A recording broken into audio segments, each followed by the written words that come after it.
মাইক্রোর ভেতরে air conditioner আছে, তবে তা বন্ধ। কেন? কারণ তন্ময়ের প্রিয়তমা প্রকৃতির উত্তপ্ত হাওয়া উপভোগ করবে।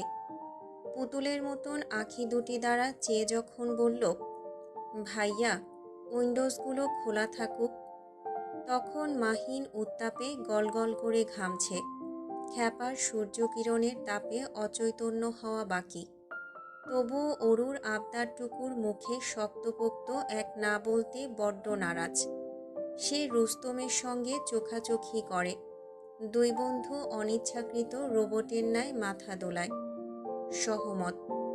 ওদের নাস্তানাবুদ হতে দেখে তন্ময় ঈষৎ পৈশাচিক আনন্দ পায়। অন্যত্র অরু আত্মহারা, সমর্থন পেয়ে। উচ্ছ্বাস বদনে প্রকৃতির সৌন্দর্য উপভোগে ব্যাকুল সে। মাইক্রোতে মোট 6টা উইন্ডো।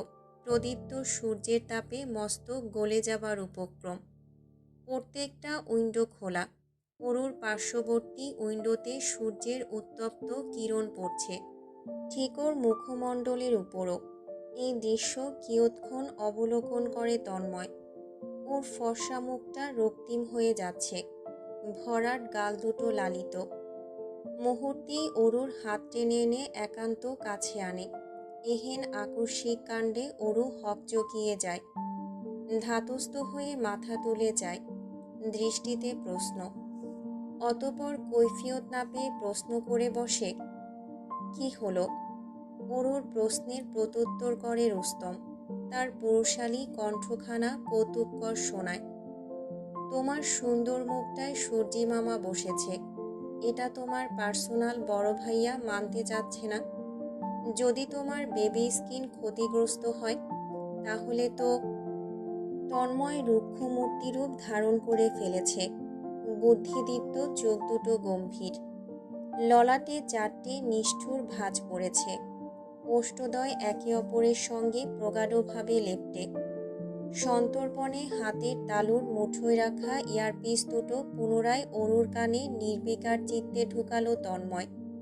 এক একটি বন্ধুর মুখশ্রী পানে সূক্ষ্ম দৃষ্টি বুলিয়ে শেষমেশ সতর্ক কণ্ঠে গর্জে উঠল, ওর সামনে ফালতু কথা না, শুদ্ধে থাক, ওয়ার্নিং দিচ্ছি। মাহিন যেন কৌতুক শোনে, ক্রুদ্ধরবে হাসে, আমোদে ভ্রু নাচিয়ে শুধায়, না শুধরালে কি করবি? শাহজাহান তন্ময় চাচা ঠিক কি করবে জানতে আগ্রহী বড্ড। রিহান ড্রাইভিংয়ে মনোযোগী সত্ত্বেও সুরে সুর মেলায়। বল বল, কি করবি? আমি তো এক্সাইটেড, অরুর মতন। আমাদের স্মল বেবি এই ট্যুর নিয়ে এক্সাইটেড, এবং আমিও। তন্ময়ের জোয়াল শক্ত হয়। চাপা স্বরে ধমকানো সুরে বলে, লাথি খাইস না, বলছি না এসবে ডাকবি না ওকে। রিহান অসহায় ভঙ্গিমায় আওড়ায়, এমন বাচ্চা মেয়েকে কি বলে ডাকব? তন্ময়ের নির্বিকার প্রত্যুত্তর, ভাবি। ইস, এই সম্বোধনে ডাকতে লজ্জা লাগে। ওই বাচ্চা মুখটা কি আমাদের ভাবির কাতারে পড়ে? মাহিন মাথা দোলায় ক্রমান্বয়ে। তন্ময় অতিষ্ঠ এবং হতাশ। এই মুহূর্তে তার অনুশোচনা হচ্ছে। ওদের সাথে অরুকে সঙ্গে নিয়ে ট্যুর দেওয়াটা নির্বুদ্ধিতা বই কি কিছুই নয়।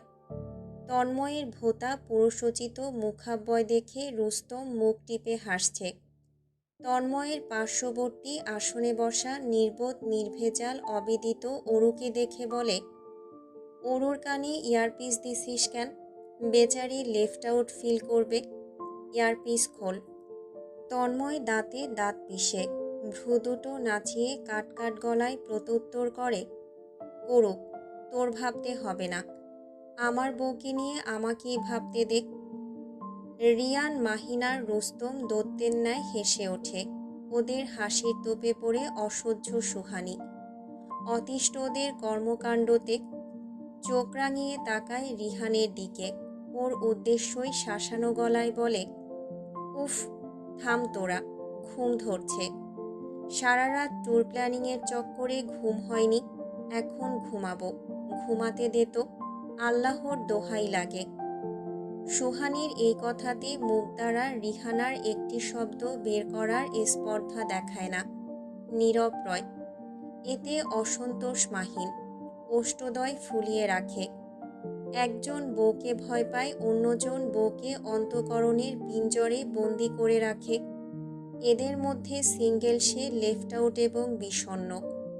অসাধারণ নীরবতায় তন্ময় সন্তুষ্ট অনুভব করে, স্বস্তির শ্বাস ফেলে। অরুর কান থেকে ইয়ারপিস খোলে, ওর মাথাটা একান্ত কাঁধে চেপে আদেশ ছুড়ে, কবুতরের মতো ছটফটানো বন্ধ কর, চোখ বুজে ঘুমা, লম্বা জার্নি।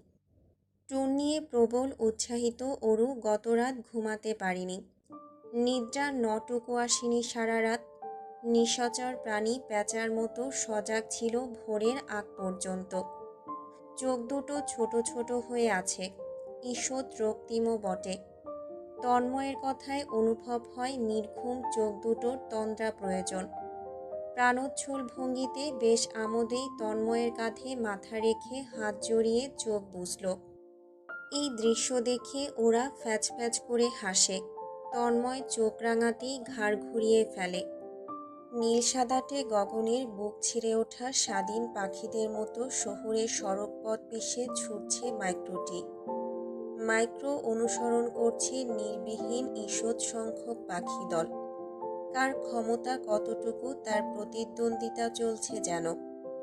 রিহান ঘন্টা দুয়েকের মতো ড্রাইভ করেছে। এই মুহূর্তে সরু এক সড়কের নৈকট্যে মাইক্রো থামালো। এর বেশি ড্রাইভ করা তার পক্ষে সম্ভব নয়। গতরাত তার পর্যাপ্ত ঘুম হয়নি। ট্যুর সম্পর্কিত রচনার প্রণালী সাজানোর ব্যগ্র ছিল। ড্রাইভিংয়ের আসন ছেড়ে বেরোলো বিদ্যুৎ গতিতে।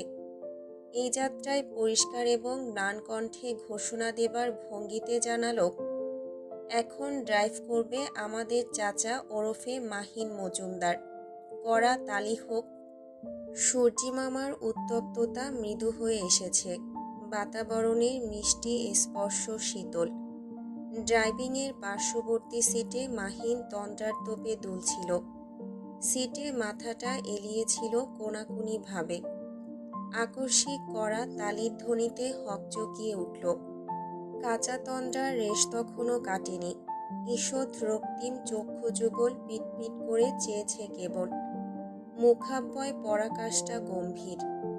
নিশ্ছিদ্র এক প্রলয়ঙ্কারী দৃষ্টি তাক করেছে রিহানের পানে। যেন দৃষ্টি দিয়েই ধনুকের বাণ ছুঁড়ে এফোর এফোর করছে রিহানের জ্যান্ত হৃৎপিণ্ড। রিহানের এতে হেলদোল হলো না। সে উত্তেজনাহীন এক নির্বিকার। অরুর গভীর তন্দ্রা ছুটেছে, তন্ময় অসন্তোষ। রিহান এহেন আমোদেই ফের উচ্চকণ্ঠে বলল, কিরে, বেরিয়ে ড্রাইভ কর। মাহিন প্রগাঢ় নিদ্রায় দুলুদুলু করছে। পাপড়ি যুগল জোরপূর্বক বুজে আসছে। রিহানের কথা কানে নেয় না। পুনরায় সিটে মাথা এলিয়ে জানায়, আমার দ্বারা হবে না। ঘুমের তোপে গাড়ি কোথাও মেরে দেব। রুস্তম নাক ডেকে ঘুমাচ্ছে। সুহানির কানে ইয়ারবাডস ঢোকানো। দুজনেই কোলাহলপূর্ণ ব্যাপারে নির্বোধ। তন্ময় ওদের বিরক্ত চোখে কিয়ৎক্ষণ দেখে, বেরিয়ে আসে দরজা খুলে। অরুকেও হাতের ইশারায় বেরুতে বলে। অরু তড়িৎ বেরোয় তন্ময়ের পেছন পেছন। তন্ময় ড্রাইভিংয়ে বসতে বসতে মাহিনের উদ্দেশ্যে বলে, পেছনে গিয়ে ঘুমা। যেনই বাক্য শুনবার প্রত্যাশায় ছিল মাহিন। বিলম্ব না করে উৎফুল্ল বদনে বেরিয়ে এলো। ইতিমধ্যে রিহান অবসাদগ্রস্ত ভঙ্গিতে মাইক্রোর পেছনের আসনে চিৎপটাং হয়ে শুয়ে পড়েছে। মাহিন ওর শরীরে চরণ ফেলে আছোয়াভাবে চোখ জোড়া বুজে নিয়েছে। সকলেই আপাতত সুগভীর নিদ্রায় আচ্ছন্ন। অরু ড্রাইভিংয়ের পাশে বসেছে। তন্ময় গাড়ি রিস্টার্ট করেছে। ইতিমধ্যে তারা ঢাকার শহুরে পথঘাট হতে বহুদূর। মফস্বলের নৈকট্যে সবুজে রাঙানো নৈসর্গিক সৌন্দর্যে এক অপরূপ অর্পিত। দূর দূরান্তের যেথায় দৃষ্টি যায় শুধুমাত্র গাছেদের সমাহার। আধার আচ্ছন্নতায় পড়া চাঁদের আলোয় এ যেন এক টুকরো স্বর্গ। সুরমা নদীর তীরে অবস্থিত সিলেট পৌঁছাতে পৌঁছাতে রাত 11:30। তখন মনুষ্যদের যাতায়াত দ্বিপ্রহরের তুলনায় কম। নিস্পন্দ চতুর্দিক, মাইক্রো কোথাও থামে না, সোজা বাগান বাড়ির উদ্দেশ্যে ছোটে। সবাই বিধ্বস্ত ক্লান্ত, পৌঁছেই ভোজন সেরে নিজেদের গদিতে আয়েশ করে ঘুমোবে। সর্বপথ তন্ময় ড্রাইভ করে, ওই ঘুমায় আবার এই জাগে। সজাগ থাকলে মুখ বন্ধ হয় না, ক্রমাগত চলে। তোতা পাখির ন্যায় যত সব বেহিসেব প্রশ্ন করতেই থাকে। পেছনে আধবসা মাহিন এবং রিহান বিস্ময়ে কিংকর্তব্য বিমূঢ়। তারা সবসময় ভেবেছে ওরও কথা কম বলে, শান্ত স্থির, অথচ সচক্ষে দৃশ্যে দুজন ভাষাহীন। অবশ্য ইব্রাহিম সেবার মজার সুরে বলেছিল, ওরুকে এখনো চিনিস নাই, ও অসহ্য রকমের চঞ্চল, একবার মিশে গেলেই চিনবি। তবে বিশ্বাস করতে অপারগ তারা, দুজনেই নিজ চোখেতে সেবার দেখেছিল ওরুকে।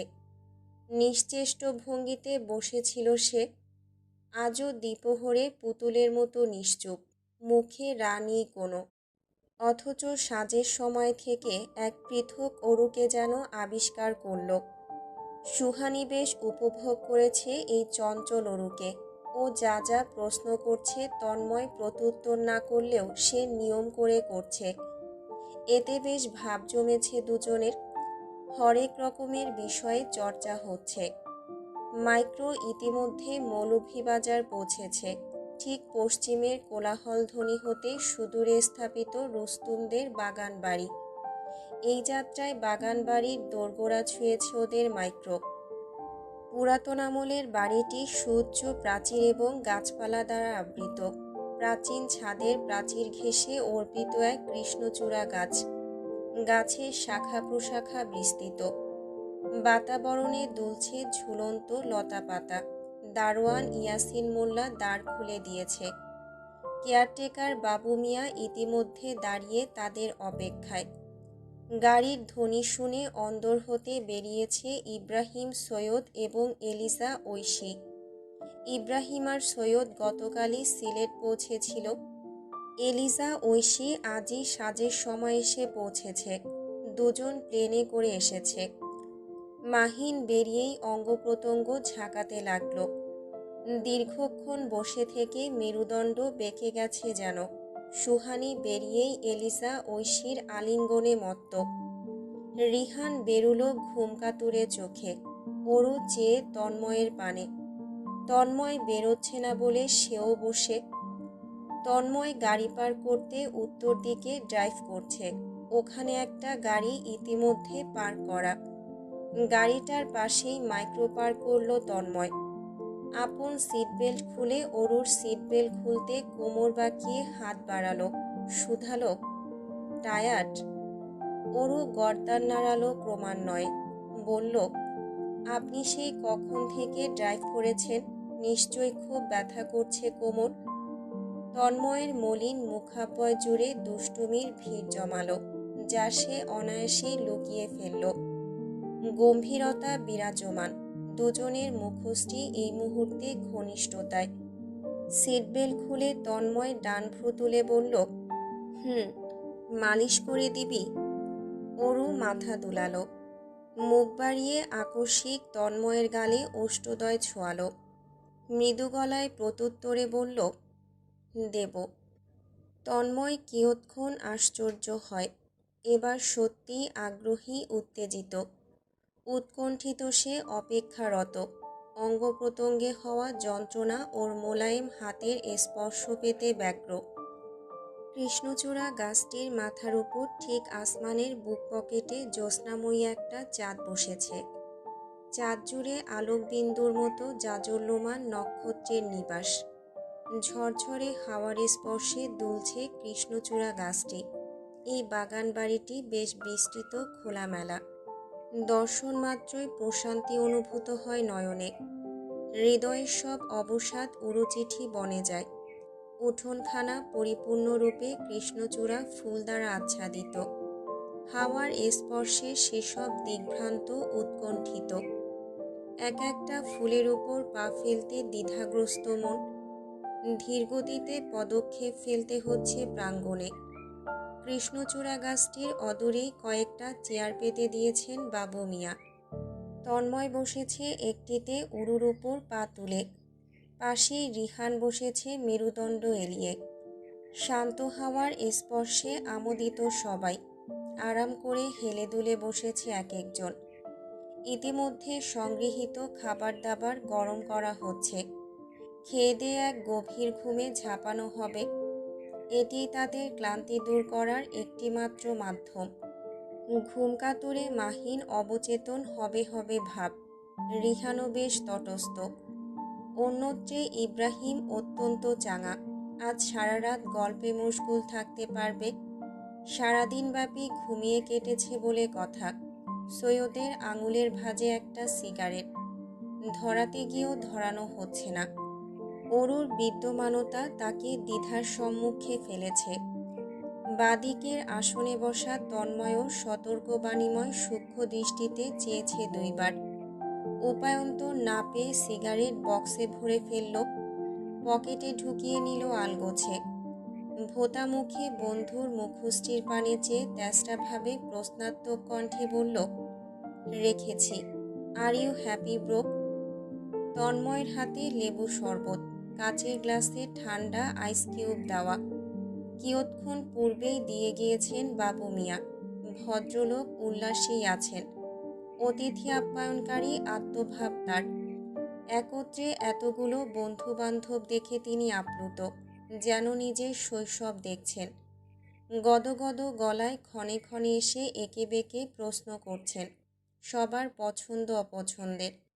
সেই মোতাবেক খাবার তালিকাকৃত করবেন।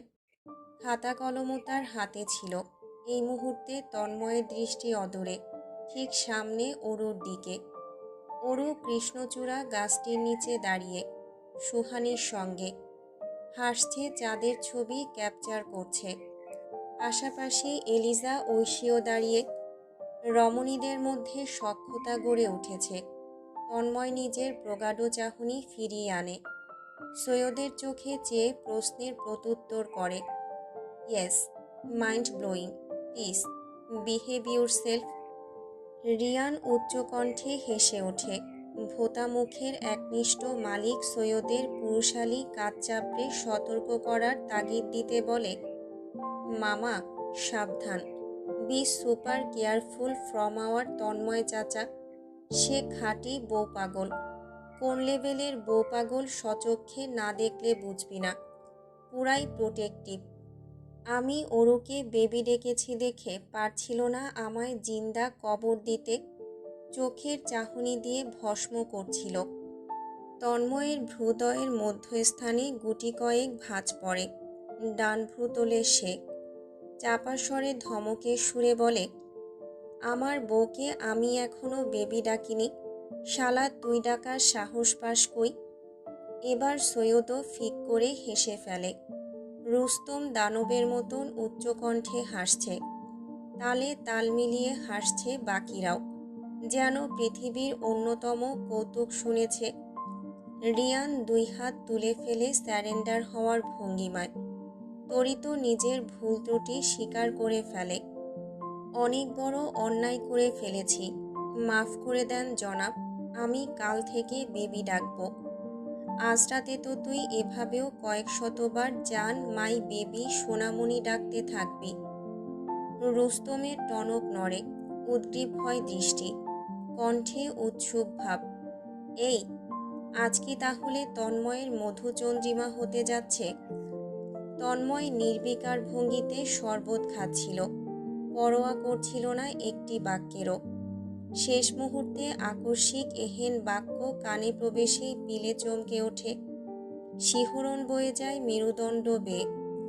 হৃদয়ে উথাল পাথাল বেগতিক ঢেউয়ের জোয়ার। এই বেলায় খুক খুক করে কেশে ওঠে। ঢোক গিলতেই শরবত মস্তকে উঠে আসে। নিজেকে ধাতস্থ করে সম্মুখে যায়। কাশির ধ্বনি শুনে অরু বিচলিত চোখে ইতিমধ্যে চেয়ে আছে। আপাতত তন্ময়ের দিকেই দুই পায়ে এগিয়ে আসছে। তন্ময় শক্তপোক্ত দৃষ্টিতে চোখ রাঙায় বন্ধুদের।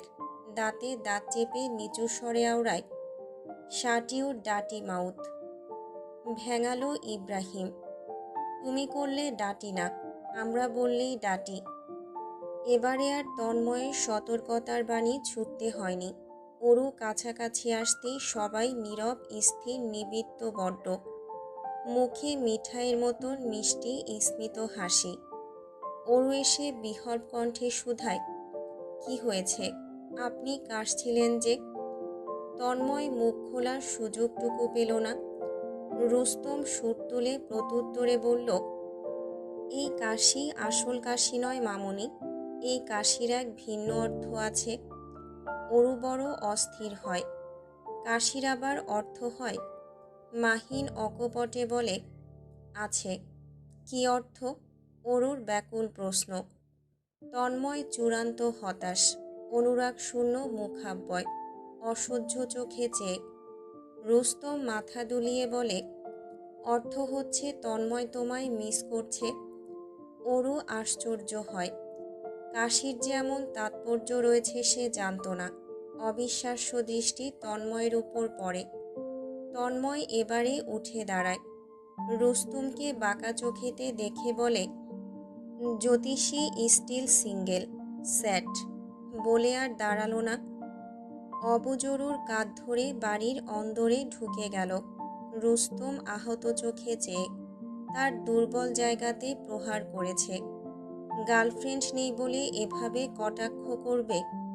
ইব্রাহিম হেসে ওঠে, স্লোত গলায় শুধায়, আমি বলেছিলাম না? বিশ্বাস হলো তবে?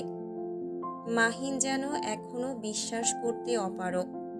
ভাই, তন্ময়ের সেই ধৈর্য আছে। গাড়িতে অরু তোতা পাখির মতন বলেই যাচ্ছিল। আর তন্ময় স্থির ভঙ্গিতে শুনছিল, আবার সাবলীলভাবে জবাবও দিচ্ছিল, যেন এমনটা নিত্যদিন হয়। সুহানি এসে দাঁড়িয়েছে সবেমাত্র, এই কথা শুনেই চটে যায়। এতে এতটা আশ্চর্য হওয়ার তো কিছু নেই। তন্ময় বরাবরই অরুর সব কিছুতেই ধৈর্যবান। ওরা দুজন মেড ফর ইচ আদার। একজন বাচাল, অন্যজন পারতে একটা শব্দ উচ্চারণ করে না। Opposite attacks the more. আবারও প্রমাণিত।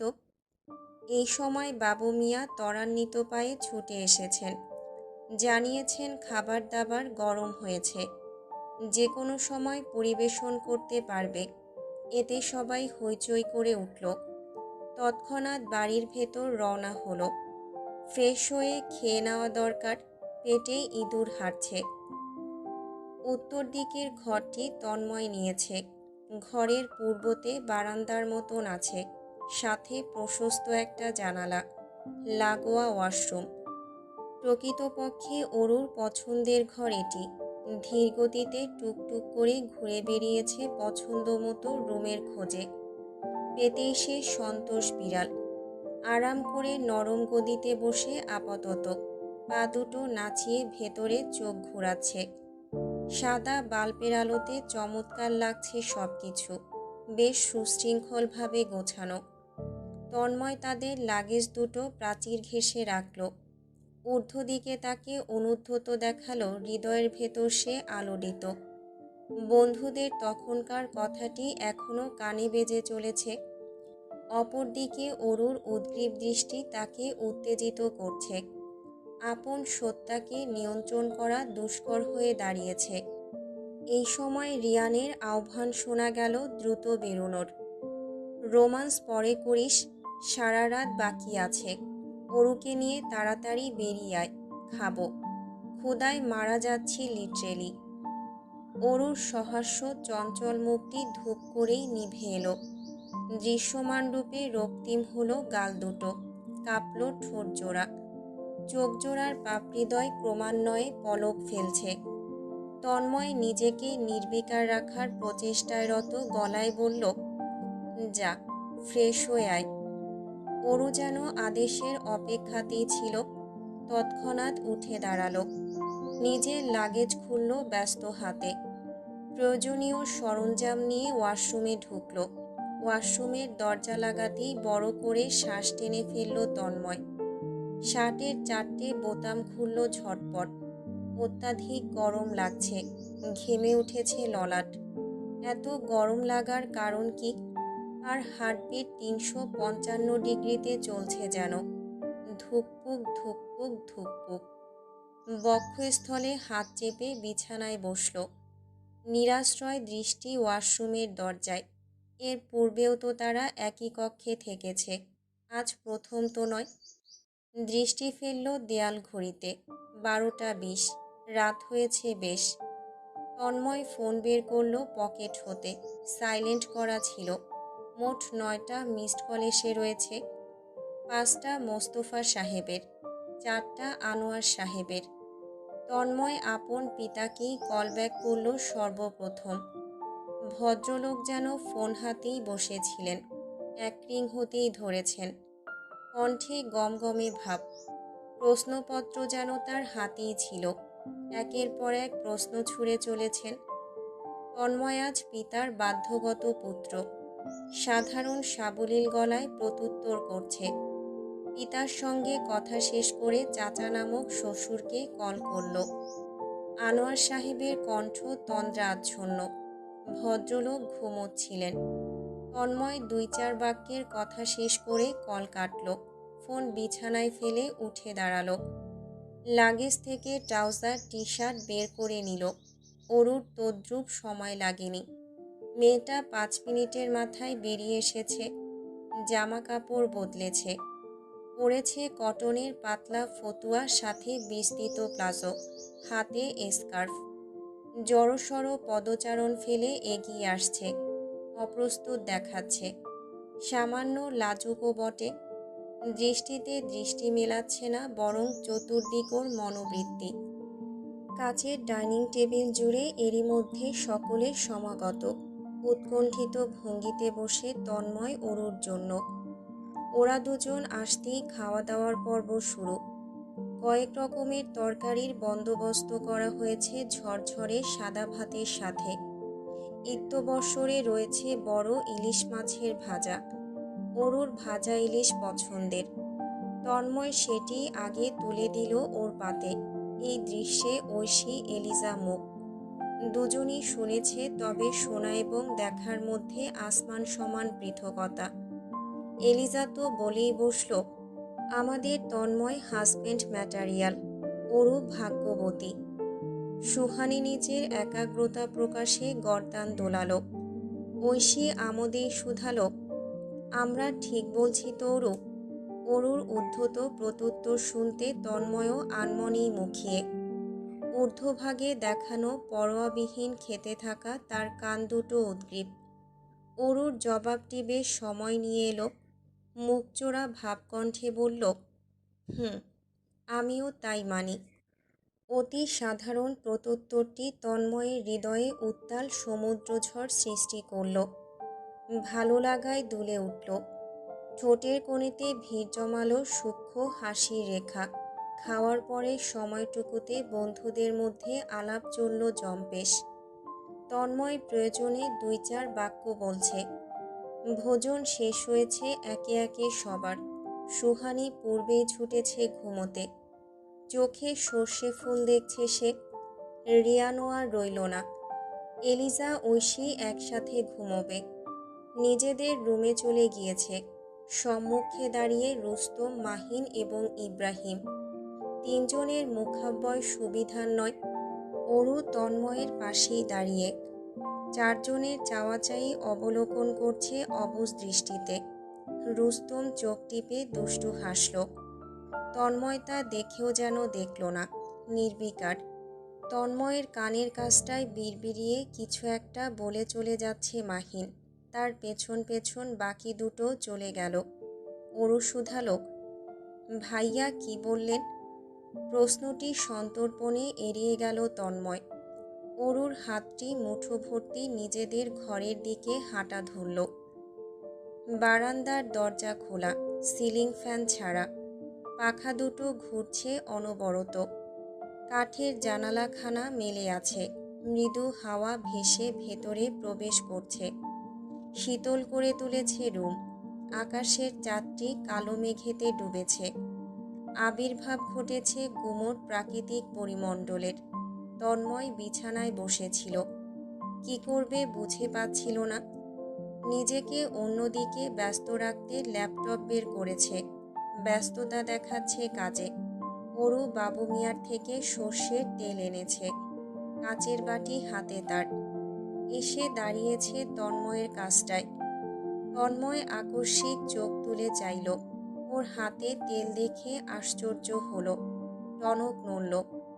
মনে পড়ল তখনকার বিষয়টা। ওর এখনো মনে আছে। ওরও বেশ চিন্তিত। ল্যাপটপ নিয়ে বসলেন যে, আজ এসব করার কি দরকার? বলেছিলেন পিঠ কোমর ব্যথা করছে, মালিশ করে দে। তন্ময় একবল চাইল অরুর মুখ পানে। বেশ বাধ্যভাবেই ল্যাপটপ সরিয়ে রাখল। টি শার্ট একটানে খুলে ফেলল। পেটানো দেহ দৃশ্যমান। মাংসপেশিগুলো ফুলে ফেপে আছে। পেটের দিকটায় সিক্স প্যাক। অরুর দুই গাল রক্তিম হচ্ছে। ছন্নছাড়া দৃষ্টি। তন্ময় শুলো পেটে ভর দিয়ে।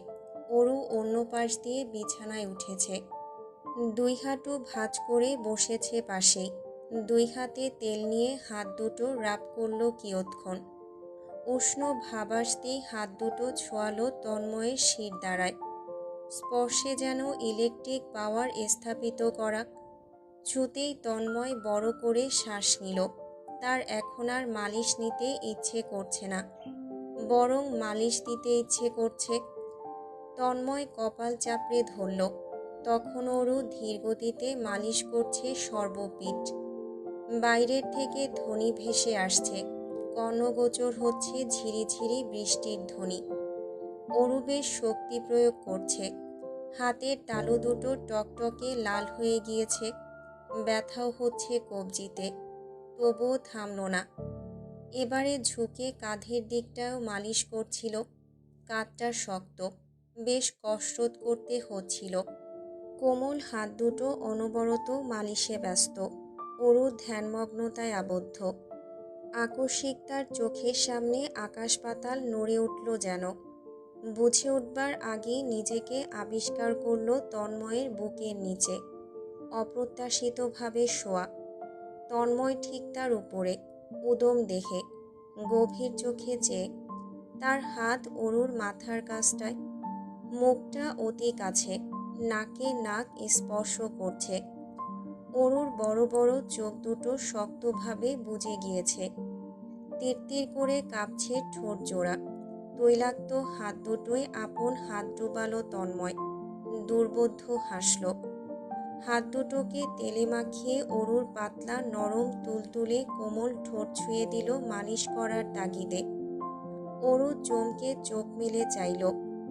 মুহূর্তেই দৃষ্টিতে দৃষ্টি নিবিষ্ট হল। তন্ময় তৎক্ষণাৎ মুখ নামিয়ে অরুর কোমল গোলাপি ঠোঁটে মিশে গেল। যেন এটি একমাত্র রাস্তা পালানোর। ঝুম বৃষ্টি নেমেছে। তীব্র ধ্বনি চতুর্দিক হতে শ্রবণ হচ্ছে। ভেসে বেড়াচ্ছে বৃষ্টির জল। বারান্দা জানালা দিয়ে ভেতরে প্রবেশ করছে। ভিজিয়েছে ফ্লোর। এই যাত্রায় তন্ময় আপন সত্তাকে থামালো। টেনে হিস্টে চেতনা ফেরালো যেন। অরুর ঠোঁটজোড়া ছাড়ল। নিগুড়ভাবে অবলোকন করল সুশ্রী মুখখানা। পাশেই শুয়ে অরুর কম্পিত দেহ দুই হাতে আগলে নিল বক্ষ পিঞ্জরে। চুলের ঊর্ধ্বভাগে চুমু বসিয়ে মাথা বুলিয়ে উড়াল, ঘুমা। অরু শান্ত হয়েছে। হৃদয়ে উথাল গতিবেগ কমে এসেছে। কম্পমান হাত দুটো তন্ময়ের কোমর জড়িয়ে নিয়েছে।